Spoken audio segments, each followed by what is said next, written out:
Good morning, students. I hope you are doing well. At this point in time, I have completed all of the feedback for your annotated bibliography rough draft. There are a few things that I noticed that just happening across the board, mistakes that were being made. So I want to unpack some of those mistakes and answer any questions that you may have. First of all, MLA format. Some of you, maybe you've never had experience in MLA format. MLA format, the reason why we format is it creates a systematic way that we can read one another's work. Through this system, we're able to, we have certain expectations. We know where paragraphs are going to start. We know how to find the author's name. We know how to find the title. It just creates a systemic approach to reading an essay. So MLA format, some of the information right here, if you got a comment about headers, your top header should have your last name and the page number. And then your header on the left-hand side should be your name, the student's name, the instructor's name. For you, it would be Mrs. Logan Talent Dupree. Here, I've given the example of Mrs. Jackson Smith as though that were my teacher.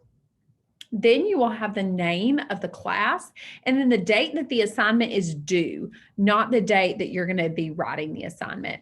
For this particular assignment, annotated bibliography should be what your title is. Some of you put works cited, and I want to explain the difference. When we do an annotated bibliography, we are annotating or summarizing or synthesizing the sources that we have gathered. Annotated bibliography has to have summaries. It cannot only have the citations. A works cited page is what goes at the end of your research paper. And at that point in time, you would not have summaries. You would only have the sources, the citations. So for example, in a works cited page, this is the only information you would have, and you would have works cited as your title. In an annotated bibliography, you, of course, have this summary below. So that is just a small difference in the two. So for this particular assignment, your working title should be annotated bibliography. The other thing that I wanted to talk about was alphabetical order. A lot of you just have your sources listed and there's no particular order. Your sources should start, and I'm going to highlight this so you know exactly what I'm talking about, looking at whatever the first piece of information is, whether it's the last name of the author, whether it's the title of the article because there's no author. That is what you base the alphabetical order off of. So let's say that I have Kevin Brown and Madison Carter as my two names. Brown would clearly go first, and then Carter would be the next source that I identified. So make sure you have those sources alphabetized. The reason that that is so essential is because when we go to write our paper and we do in-text citations, it enables your reader to be able to look at the in-text citation, see the name, and then, or the title, whatever that first piece of information is, and then directly go to the works cited page and find it with ease because it's alphabetized. Finally, the last thing, a lot of you did this beautiful job of summarizing your sources. You summarized them well. You had these very clear ideas. I had a full picture of what that article was about. But the problem was I did not see how that connected to the overall idea of your essay. So I want to give you an example of what I'm talking about. So this is a made-up article that I came up with, and actually I should have this italicized, okay? And then I'm also missing the database information here, so I should have this italicized as well, okay? And a lot of you are missing those pieces. I noticed, and again, this happened with me clearly when I copy and pasted something.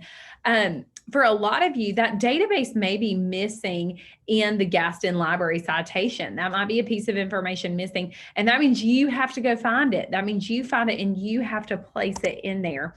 And one thing I want to show you, some of you had some really funky formatting in that citation.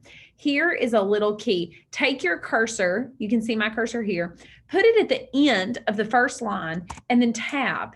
And that creates this really seamless way of indenting that second line. And you would do that with each line. Go to the end of the next line and tab. When you do it from the beginning of the line, it creates a funky appearance for some reason. So go to the end of the first line, tab, then the next line, tab, in order to ensure that you are properly formatting that. So I want to go over this summary with you.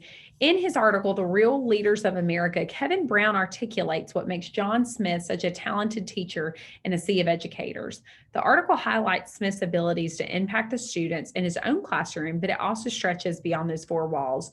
Through analyzing the words of other instructors, test scores, and student outcomes, Brown proves that John Smith is one of the most influential leaders of the United States today. This article will be beneficial to my essay when considering the topic of Smith's abilities to teach other instructors, thus creating a systemic change in the school system. I plan to use the statistics to show the students' test scores as well as teacher outcomes to strengthen my argument. What I want you to know is I have this very clear summary of what the article is about. That is the first thing I've done. But then in the last two sentences, what I've done is I've created an evaluative idea. I've then said, I'm going to take this research and this is how I'm going to apply this to my essay.